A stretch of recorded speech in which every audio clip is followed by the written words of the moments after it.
और उसमें लिखा है जो हरियाणा का कैंपेन चल रहा है बीजेपी का कि नॉन स्टॉप हरियाणा हमारा हरियाणा, उसमें नीचे मुख्यमंत्री के पूर्व मुख्यमंत्री की फोटो लगाकर लिखा गया कि 14,000 बलात्कार 10 साल में हुए, ये भी नॉन स्टॉप अत्याचार महिलाओं पर, इस तरीके से लिखा गया। तो इसको कैसे देखते हैं? वो उसका कोई क्लेम भी नहीं कर रहा, पोस्टर लगाए किसी। देखिए, इनमें हिम्मत नहीं है कि सामने आकर बात करें, क्योंकि सामने आकर बात करेंगे तो इनका हिसाब भी खोला जाएगा। इनको बताया जाएगा कि तुम्हारे राज में कितने कितने जुल्म हुए, तुमने क्या क्या किया। तुम्हारी मां ने दूध पिया है तो अपने नाम से छापो, नाम से छापो। बताएंगे कि तुमने क्या क्या किया, कहां कहां तुमने गोली चलाई, कहां कहां तुमने लाठीचार्ज किया, सब कुछ बताएंगे। हम खामोश क्यों रहेंगे? ये चुपके चुपके चुपके चुपके तुम्हारे में दम नहीं है? मरी हुई कौम हो, दम है तो नाम से छपो, आओ सामने मैदान में। हम तो खड़े हैं, बताएंगे, जनता फैसला करेगी। देखिए, कांग्रेस हमेशा झूठ के सहारे लोगों को गुमराह करने की कोशिश करती आई। जब से ये चुनावी राजनीति में आई है, और इस चुनाव में भी इन्होंने ओबीसी को लेके गुमराह किया है, लेकिन काठ की हांडी बार बार नहीं चढ़ती। अब लोगों को समझ आ गई है और इस बार सब कुछ स्पष्ट साफ लोगों के सामने। अच्छा sir, JJP Jat versus non Jat रहेगा क्या बीजेपी का एजेंडा इस बार भी, या सभी? देखिए, भारतीय जनता पार्टी जात पात की राजनीति नहीं करती। हमें आज तक ये नहीं सिखाया गया। हमारी पार्टी में जात की बात करने वाले को उठा के बाहर निकाल दिया जाता। कम से कम मैंने तो आज तक ये राजनीति सुनी नहीं है।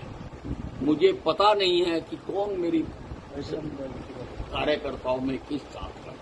हम तो जात पात की राजनीति करते नहीं है, हम तो भारतीयता की राजनीति करते हैं, हम तो हिंदुस्तानी की राजनीति करते हैं। तो ये आप मानते हैं कि कांग्रेस ये प्रोपेगेंडा चलाती है कि बीजेपी नॉन जाट की पॉलिटिक्स करती है, जाट वर्सेस नॉन जाट कांग्रेस का एजेंडा है? कांग्रेस के डीएनए में शामिल है इस देश को टुकड़े टुकड़े में बांटना। आप इनका सारा इतिहास देखो।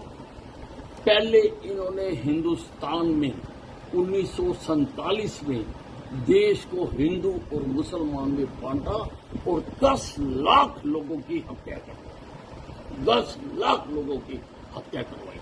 आजादी का जो आंदोलन चला था, उसके एजेंडे में कहीं भी हिंदुस्तान का पार्टीशन नहीं था। आप मुझे कहीं दिखाते, कहीं पर भी हिंदुस्तान का पार्टीशन उसमें नहीं था। इन्होंने बंटवाया और बंटवाते तो फिर उसके लिए योजना भी बनाते। 10 लाख लोगों को मरवाया और लोगों को बेघर करवाया।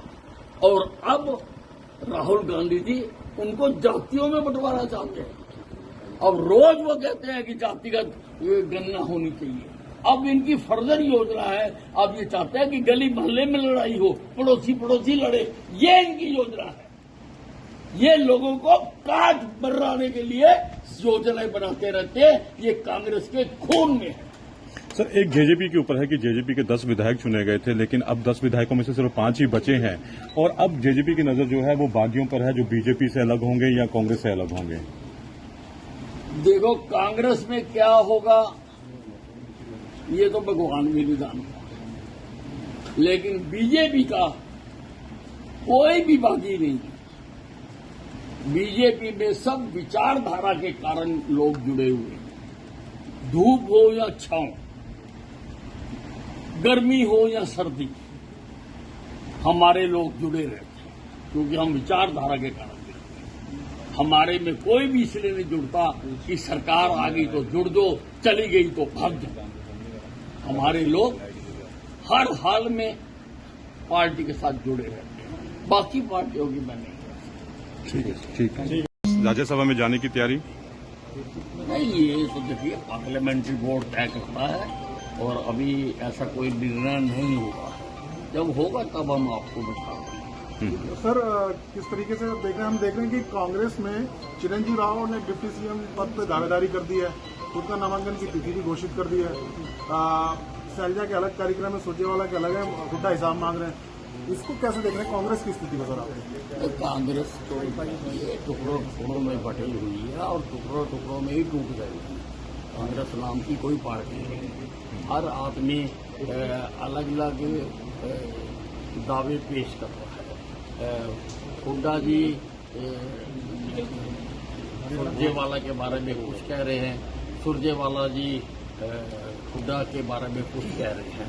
सुरजेवाला जी के बारे में सुरजेवाला जी ने हुड्डा को मिठा कहा और हुड्डा ने सुरजेवाला जी को कुछ कहा। सुरजेवाला ने मिठा कहा तो कैसे मिठा कहा?